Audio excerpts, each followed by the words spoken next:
ஐயா வணக்கம். வணக்கம். இப்போ தேர்தல் பிரச்சாரம் எல்லாம் தேதியெல்லாம் முடிஞ்சிருச்சு. அடுத்து எலெக்ஷன் தான். ஓட்டு போடணும். இப்போ சொல்லுங்க, இந்த பிரச்சார அலை முடிஞ்சதுக்கப்புறம், இதுக்கு முன்னாடி இருந்த களச்சூழல் அப்படியே தான் இருக்குன்னு நினைக்கிறீங்களா? இல்ல பிரச்சாரத்துக்கு அப்புறம் மக்களுடைய மனசுல ஏதாவது மாற்றம் ஏற்பட்டிருக்கும்னு நினைக்கிறீங்களா? இந்த வெயில் எப்படி சுட்டெரிக்குதோ, அந்த மாரி பிரச்சாரத்திலயும் தலைவர்கள் எல்லாம் ஒவ்வொருத்தரும் ஒரு பக்கத்துல போய் செயல்பட்டாங்க.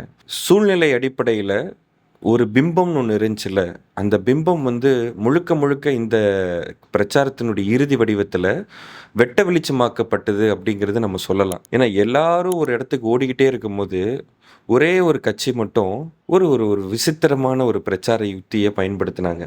ஒரு கூட்டமும், கூட்டணியும், கொள்கையும் தான் ஒரு அரசியல் அப்படிங்கிற ஒரு பார்வை இருந்தாலும், ஒரு கும்பல சேர்த்து ஒரு ட்ரோன் வியூலயே நான் ஓட்ட கேட்டுற முடியும். நாங்க எங்களுடைய சக்தி நிரூபிச்சிட முடியுங்கிற ஒரு பார்வையும் நம்ம பார்க்கப்பட்டுச்சு. ஆக தேர்தல் பிரச்சாரத்துக்கு முந்தியும் இப்பயும் வித்தியாசம் என்ன அப்படின்னு பார்த்தீங்கன்னா, இந்த 20 நாளே உன்னால உழைக்கவே முடியல. ஏன்னா ஒரு அரசியல்வாதி மிக முக்கியமா உழைக்கக்கூடிய நேரமே தேர்தல் நேரம் தான்.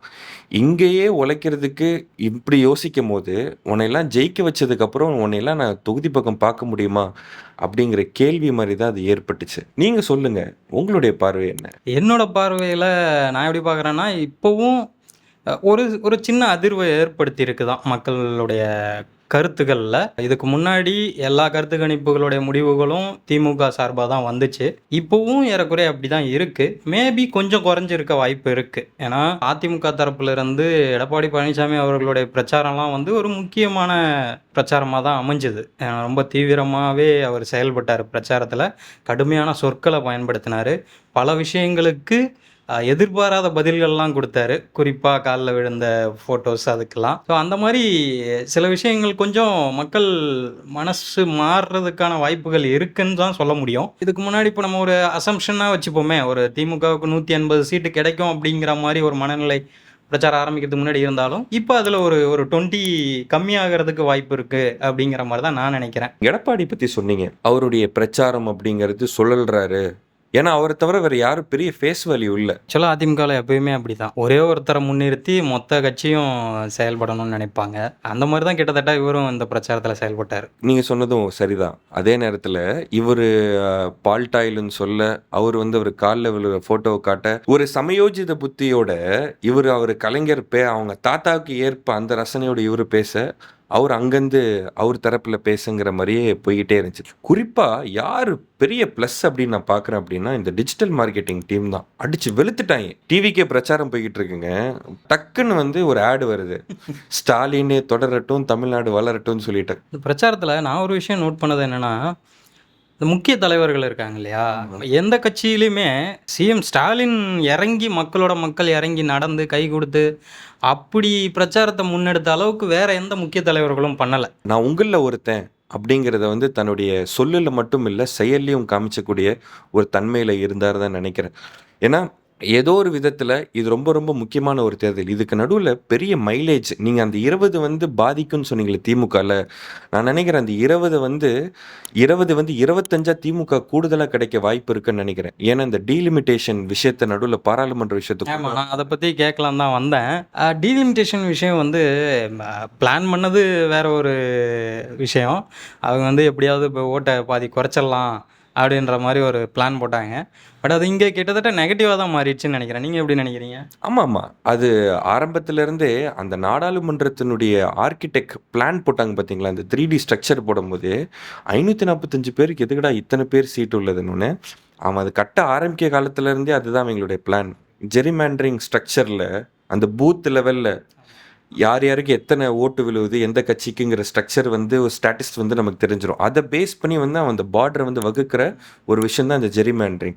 அத பேஸ் பண்ணி அவனுக்கு சாதகமா இருக்கக்கூடிய சமூகத்தையும், அந்த கூட்டத்தையும் பவுண்டரியா செட் பண்ணி ஒரு தொகுதி உருவாக்கக்கூடிய விஷயம் எல்லாம் அவன் கையில இருக்கு. அத பேஸ் பண்ணி அப்படின்றது ஒரு பெரிய லெவல்ல பிரச்சாரம் இங்க சூடா நடந்துகிட்டு இருக்கு. டெல்லிக்கு போக வேண்டிய சூழல். இது சரியா? 5 மாநில தேர்தல் நடந்துகிட்டு இருக்கு.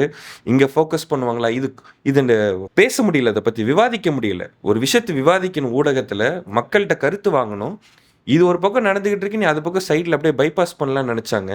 ஆனா ஒரு மிகப்பெரிய சாட்டை அடி மொத்த எதிர்க்கட்சி தமிழக மக்கள் மத்தியில் இதை பற்றின புரிதல் எப்படி இருக்குன்னு நினைக்கிறீங்க?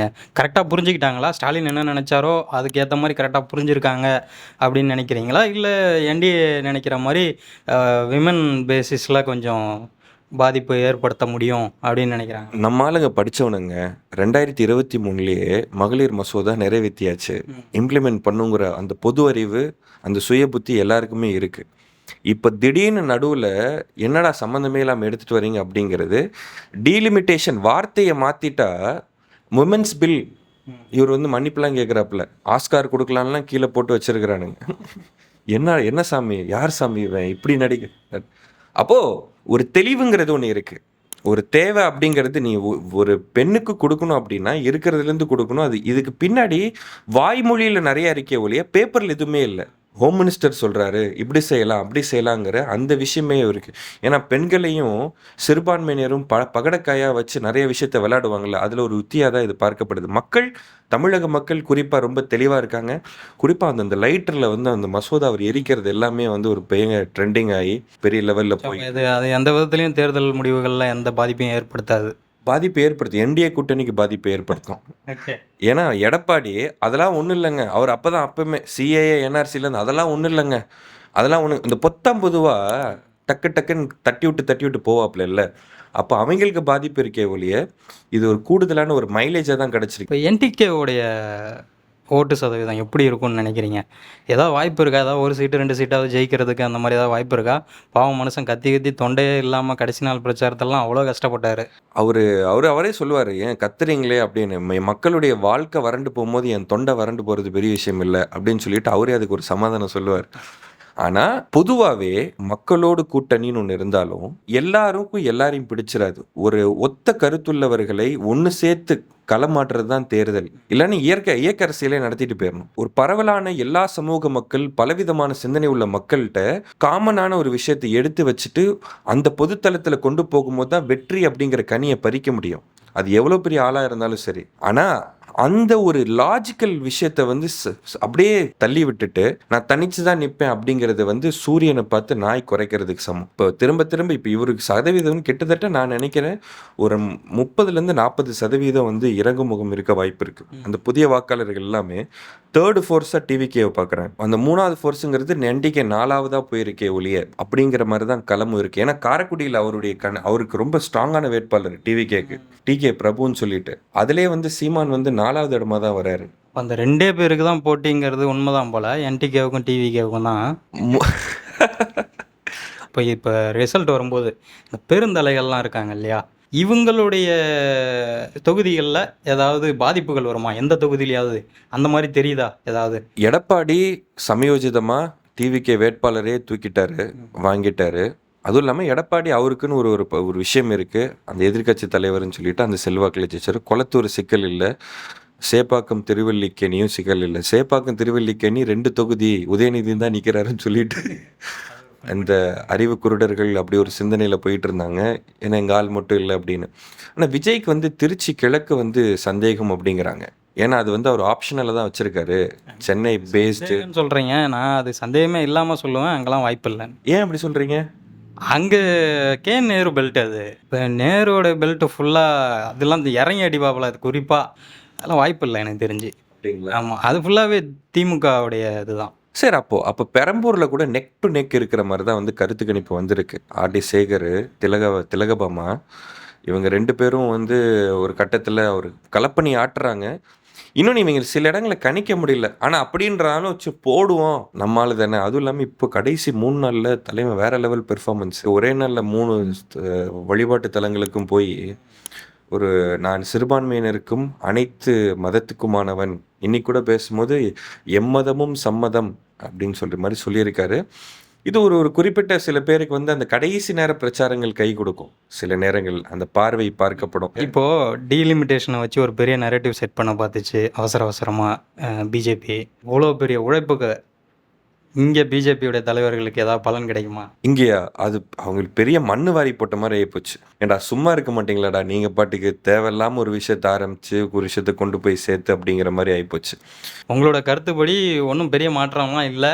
மாற்றங்கள் வந்து இன்னும் கூடுதலாக ஸ்டாலின் மேலே வந்து நம்பிக்கை உருவாயிருக்கு.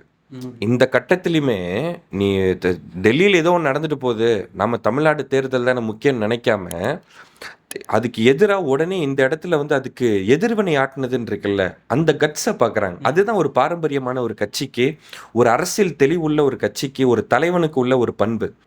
அவருடைய பாராளுமன்ற உறுப்பினர்கள் அங்கே போய் குரல் எழுப்புங்க. இங்கே ஒரு அப்படியே ஒரு ஸ்கெடியூல் இருக்குங்க.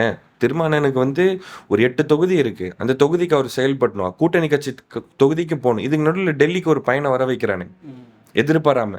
அதே மாதிரி மற்ற கனிமொழி வந்து மேனிஃபெஸ்டோனுடைய ஹெட்டு, அவங்களுக்கு ஒரு சுற்றுப்பயணம் இருக்கு. அதே மாதிரி தயாநிதி மாறனுக்கு இருக்கு. பாராளுமன்ற உறுப்பினர் ஒவ்வொருத்தருக்கும் அந்த கடமைகள் இருக்கு. எப்படி சட்டமன்ற உறுப்பினர்களாக ஒன்று சேர்ந்து பாராளுமன்ற உறுப்பினர்கள் வேலை செஞ்சாங்களோ அந்த மாதிரி அவங்க களத்தில் நிற்கும் போது அவங்க வேலை செய்யணும். இது எல்லாம் ஒத்தி வச்சுட்டு நாடாளுமன்றத்துக்கு போகணும் வரணுங்கிற ஒரு சூழல் ஏற்படும் போதும் டெல்லி அரசியலையும் முக்கியம், மாநில அரசியல் அப்பதான் பாதுகாக்க முடியும்னு ஒரு தலைமை எடுத்த முடிவு இருக்குல்ல, அது எல்லாமே வந்து சிம்ம சொப்பனமா கையாண்டாங்க. அது இன்னும் கூடுதலான பலத்தை கொடுத்துருக்கு. திமுக கூட்டணி வெல்வது உறுதி.